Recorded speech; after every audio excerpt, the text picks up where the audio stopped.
আনন্দ, আশা, নতুন সম্ভাবনা বার্তা নিয়ে আমাদের বাংলা নববর্ষ 1433 আমাদের মধ্যে আগমন ঘটেছে। আমরা আমাদের অতীতের দুঃখ, দুর্দশা, কষ্ট ভুলে গিয়ে আমরা আমাদের নতুন বৎসরকে বরণ করে নিচ্ছি।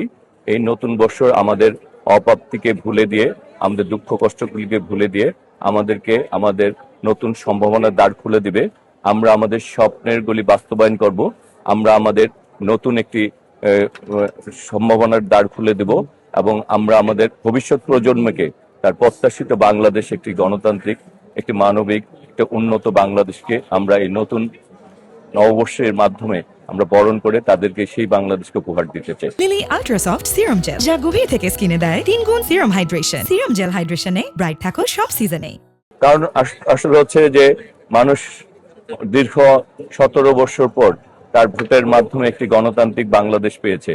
যে বাংলাদেশে মানুষ মনে করছে এই বাংলাদেশ তাদের, এই বাংলাদেশের মালিকানা তাদের, মালিক তারা তাদের অধিকার ফিরে পেয়েছে। মানুষের দীর্ঘদিনের অপ্রাপ্তি, মানুষের যে স্বাধীনতাকে হরণ করা হয়েছিল, ভোটাধিকার হরণ করেছিল, গণতন্ত্রকে হরণ করেছিল, এই 12ই ফেব্রুয়ারি নির্বাচনের পর একটি গণতান্ত্রিক বাংলাদেশ প্রতিষ্ঠিত হওয়ার মাধ্যমে এবং আমাদের মাননীয় প্রধান জনাব তারেক রহমানের নেতৃত্বে যে গণতান্ত্রিক বাংলাদেশ এসেছে, সেই গণতান্ত্রিক বাংলাদেশে সকল মানুষ তার অধিকার ফিরে পেয়েছে। এই জন্য মানুষ আজকে আনন্দে সবাই যার যার মতো করে এই নতুন বর্ষকে বরণ করে নিচ্ছে।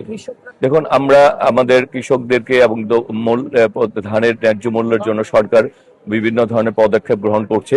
আমরা আমাদের এই আপনারা দেখেছেন সারা পৃথিবীতে আজকে যে যুদ্ধের একটা ক্রাইসিস চলছে, তার মধ্যেও আমাদের সরকার এই মানুষের যাতে উপরে কোনো রকম ভোগান্তি তৈরি না হয়, মানুষকে যাতে দ্রব্যমূল্য চড়া মূল্যে কিনতে না হয়, সেই জন্য ব্যবস্থা গ্রহণ করছে।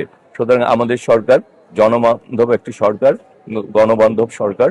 এই সরকার সকলের অধিকারকে প্রতিষ্ঠা করার জন্য কাজ করছে।